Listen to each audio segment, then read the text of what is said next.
Okay, welcome everybody back to the channel for another deck tech. This time for a mono white deck based around Heliod. Heliod's gotten a lot of hype lately because the ability every time you gain life, you get to put a counter on a creature or enchantment. And obviously that's big in modern with some of the other stuff going on, but it actually has reasonable implications for standard as well, and want to take a look at that and see how hard we could go on life gain and build a deck based around that. So looking at this list, we have 4 of the Elcid of Life's Bounty, which is a lifelink creature. Uh, 3 giant killers, just so you have some actual way to get rid of some things in your way, because not all your creatures are very big until later in the game. 4 Healer's Hawks, which obviously also gain life. 2 Tithe Taker, 2 Dawn of Hope, 3 Daxos, 4 Ajani's Pridemate, 2 Gideon, Blackblade, 3 Banishing Light, 3 Linden, 3 Heliod, and 4 Heraldic Banner. The lands are pretty straightforward as we're just playing 4 Castle Ardenvale and the rest are 19 planes. So anyway, when we're looking at this deck, you really want to play it in a lot of ways, kind of like you do an aggro white weenie kind of rush deck is what you're looking at. Obviously, if you look at this, the cost of the creatures, there's a bunch of 1s and 2s, which means you're going to be dropping stuff early and often. And it also helps too, because with the land being the way it is, you could possibly end up with a couple of castles in your hand, and this makes it to where it's going to be less of a problem for you. The interesting thing is everything except for Tide Taker, which is really in here just to slow down some spell counters. It can also, hamper your opponent's combat tricks a little bit. And in the event your creatures get swept off the board, it gives you an additional creature to attack with. But everything else, for the most part, is really, really functional. And everything here is also gaining life. You have a life linker in the Alcid, which not only does it gain life, it also can protect a creature. Obviously, like we're saying, Giant Killer can tap creatures down or kill things. You also have Healer's Hawk, which is getting life. Dawn of Hope, which every time you gain life, you get to pay 2 mana and you can draw a card, or you can produce other life linking tokens later in the game. Daxos, which Daxos is also one of the new cards, by the way. For those of you who don't know, Daxos has toughness equal to your devotion to white, but every time a creature comes into play, you get to gain a life. Or actually enters your battlefield, I guess, more particularly. But that combined with, say, even Dawn of Hope, is every time you play a creature, you could draw a card. And that gives a lot of versatility to this deck. Like, even something like Ajani's Pridemate. Like, okay, well, every time you play a creature, well, now you're going to pump the Pridemate because you're gaining a life from Daxos, but then you're also possibly going to get a card. So there's a lot happening here. Yeah, this is also the spot we've been looking for something like Linden that came out last set, where she's a 3/3 for 3 with vigilance, but whenever a white creature attacks, you get to gain a life. And that's huge in this deck. Well, one, she's 3 white mana, which helps your devotion when you're talking about both Heliod and Daxos, which is great. But then also the life gain bonuses, like we said, with Dawn of Hope and with Ajani's Pridemate. So there's a lot going on there, and you're going to end up with a lot of counters. I mean, with Heliod giving you all kinds of extra help for this deck, you can really turn this white aggressive deck into a big heavy hitters deck pretty fast. And it's possible you'll actually activate Heliod because you only have to get devotion of 5. So it's very possible that you're going to have an active Heliod. Assuming, let's say you draw Linden right before or right after Heliod, you're likely going to have Heliod active. It's going to be really hard for it not to. I mean, Linden plus Daxos alone gets you ready to roll. Another thing to look at too is I did add Heraldic Banner to this deck.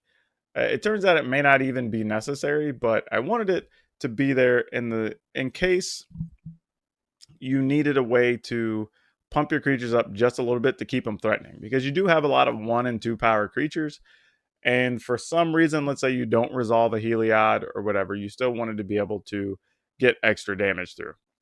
And it does give you some extra mana, which is good because, again, when you have a Dawn of Hope out, this gives you more sources that you could find ways to keep paying to get those extra cards or for making extra tokens.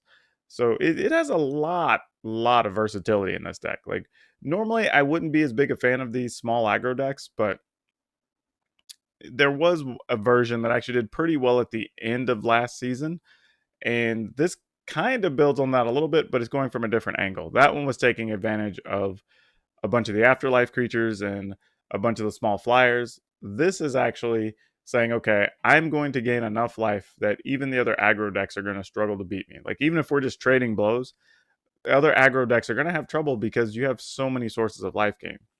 But additionally, you can play the long game because you can slowly just use Heliod to keep pumping something up, right? Like, you can get Gideon that's hard to remove off the table. So there's a bunch of little things in play here that give this more versatility, which I think could be appealing to a lot of people. And in this previous season standard, Mono White didn't have a lot of choices. You kind of played one deck and that was it. And then otherwise, you didn't see a lot of white cards, truthfully. You saw one or two splash here or there, but they weren't really the centerpieces of the deck.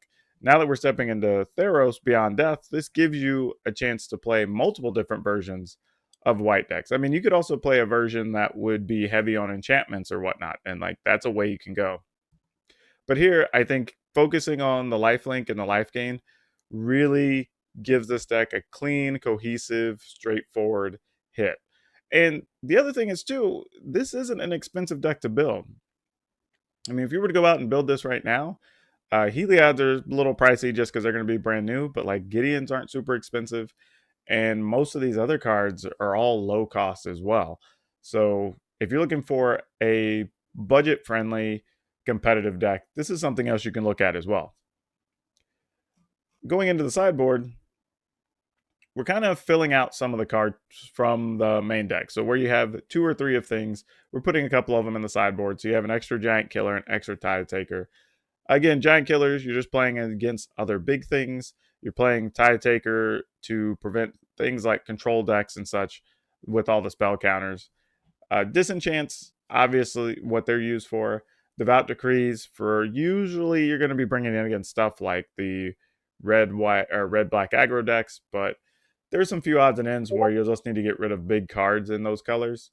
It's possible the new format's also going to have some decks built around Perforos, and those decks are going to have a bunch of big red creatures that you're going to want to get rid of, so that could be fine. Tomek is kind of taking up space here in the sideboard. I'm not really sure if it's the card we want or not. It's largely set up to be the card you use against Nissa to keep her from targeting the lands, but otherwise, I'm not sure. So if there's a card to be cut, if you find something better, Tomek's probably the first to go. The fourth Banishing Light, just an all-around, catch-all card for whatever you might be afraid of. And then I'm including one Circle of Loyalty just for the really long games. If you end up playing against a control-style deck, maybe it's Esper Control or Blue-White that wants to just play the long game. This is a way you can generate extra tokens, but also when you play a legendary card, you also get a free knight as well. And this has quite a few legends when you're talking about Daxos, Gideon, Linden, Heliod. That's a lot of cards. Also in the sideboard, I have 2 copies of Eidolon on Obstruction. This is a new card. It's 1 white and 1. It's a 2/1 first strike. Loyalty abilities of planeswalkers your opponent controls cost 1 more to activate. Don't know if there's going to be any planeswalker heavy decks, but if there are, this is the card you're going to want. I will also say, though, it is a first striker. So if you end up in a situation, say, against mono red, they end up bringing a lot of small 1 and 2 toughness creatures to the table.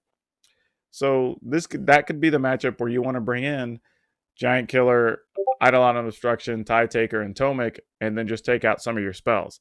Because then you can match them more 1-to-1, and when you have bigger toughness creatures and first strikers, that's going to give you a much bigger advantage in that matchup.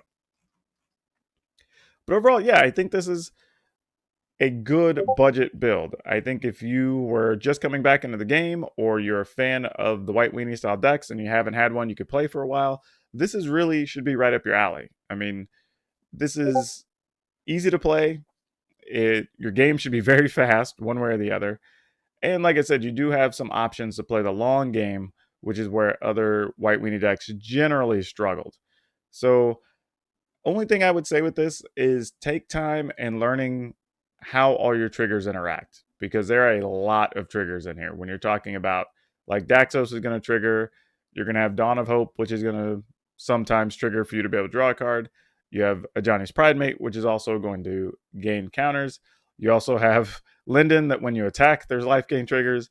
And then you have Heliod, that anytime you gain life, you get to put a counter on something. Like, all of these are huge.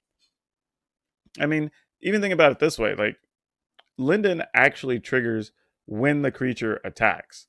So it's a possibility that if you have Linden and Heliod on the table, like, the creature attacks, Linden triggers, and you get a counter. So, like, your creatures could be significantly larger at the end of a combat step than before. You know, you have two creatures that say attack when Linden's out. So those trigger. Heliod puts the counters on them. So you gain your 2 life. They put the 2 counters. Then if they have lifelink, they're going to deal damage to the opponent. You're going to gain life. Then they're going to put an additional counter on something. So you could have 2 big back-to-back attack steps and possibly end the game. You could go from losing to winning in 2 combat steps pretty easily. So there's a lot of neat things that are happening here. I think this definitely brings white weenie back into the forefront, and you're going to see a lot of.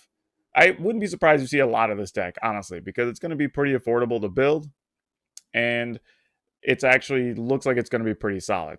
I think there's possibility that probably the deck may not need 4 Heraldic Banner, maybe even none. Who knows? You may get enough counters otherwise to where the damage doesn't really matter.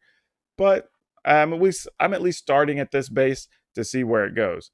I'd rather have the safety and the flexibility than not have it. But overall, yeah, I'm excited about this one.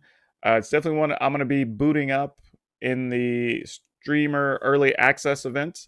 Wizards of the Coast invited me to play that, so I'll be doing that on Wednesday, January 15th. And this will definitely be one of the decks I put in there. It looks like a lot of fun. So I recommend everybody else try it. If you get a chance, swing by. I will be on for sure between 9 p.m. and midnight Pacific time, but I will probably be playing sporadically throughout the day as well. So hope to see you then. I want to say thanks for watching the video, and remember to please like, subscribe, and comment, because that helps a bunch. And if you want to keep up with me and my shenanigans, always feel free to follow me on Twitch and on Twitter, where we're just as active. Thanks. See you next time.